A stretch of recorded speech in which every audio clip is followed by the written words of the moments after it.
National security जो neighbourhood की है काफ़ी हद तक इत्मीनान आप कह सकते हैं, मगर इसमें दो तीन चीज़ बातें हैं। एक तो जो सिचुएशन अफ़गानिस्तान की है और पाकिस्तान की ख़ास तौर पे, पाकिस्तान की एक खासियत है कि वो आपको कभी भी हैरान कर देगा, कभी भी विल सरप्राइज यू। तो कंप्लेसेंट नहीं हो सकते, हमें हमेशा उसके ऊपर एक नज़र रखनी पड़ती है कि ये कहीं से, क्योंकि अभी जो स्थिति है पाकिस्तान की, आगे चल के और डिटेल में बात करेंगे, बहुत नाजुक है।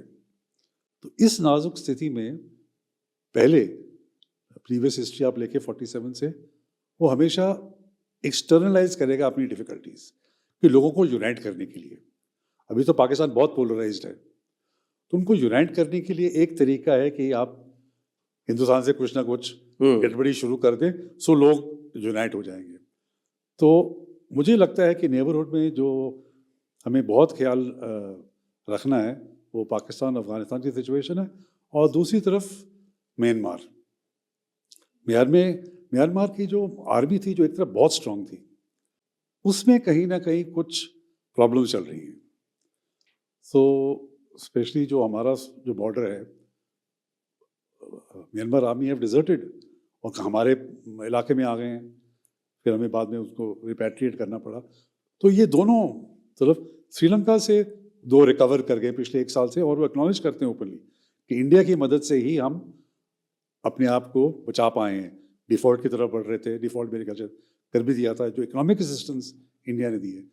मालदीव्स इंपॉर्टेंट है क्योंकि अगर वो चाइना की पूरे उसमें चला जाता है, मगर अब देखिए जो उनका जो वो भी डिफ़ॉल्ट पे जाने वाले हैं, उन्होंने IMF पे एक इमरजेंसी लोन मांगा, और उनके जो मिनिस्टर जो एंटी इंडिया थे, अब वो कह रहे हैं इंडिया से मदद मांगो।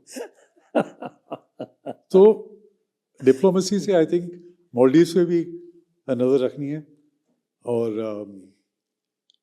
भूटान में जो चाइना के साथ उनकी जो बाउंड्री टॉक्स हो रही हैं, उसको भी केयरफुल करना पड़ता है कि क्या कॉम्प्रोमाइज़, क्या रिजल्ट्स उसके निकलते हैं। नेपाल में चाइना का काफ़ी इनग्रेस हो गया था, मगर अब जो नेपाली लीडरशिप है वो हैविंग सेकंड थॉट्स, क्योंकि जहाँ भी चाइना जाता है ना, वो प्रेडेटरी कैपिटलिज्म या प्रेडेटरी लोन्स करता है कि एक जो मुल्क अनस्टडी सा है उसको अपने कब्जे में करने के लिए डेट करो, उनको पैसे दो, उनको इंफ्रास्ट्रक्चर बनाओ, कहीं की ज़रूरत भी नहीं होती।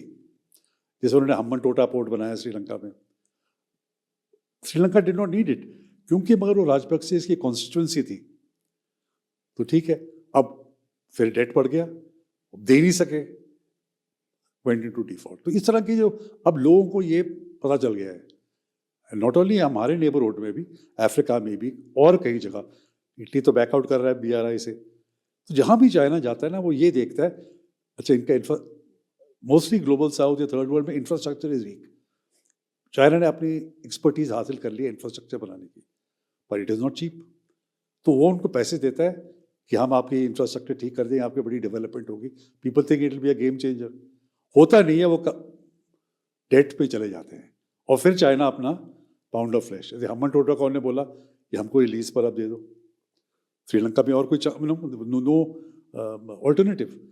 सूनर और लेटर देखेंगे ग्वादर को भी, वो पाकिस्तान को बोलेंगे आप हमारे डेट रीपे नहीं करते, आप हमें ग्वादर दे दो, हालांकि लीज पर ही, but they will take Gwadar. उसमें फिर अपनी शिप्स आ जाएंगी, सबमरीन आ जाएंगी। तो चाइना की एक्टिविटीज इन द नेबरहुड, इस पे भी हमें, ऑफ कोर्स जो प्रॉब्लम है ईस्टर्न लद्दाख में प्रॉब्लम है, वो तो है ही, बट ये जो नेबरहुड में चाइना कर रहा है, तो इस तरह से जो पूरा नेबरहुड एक तरह से तो कंट्रोल में है, दूसरी तरफ से we can not be complacent.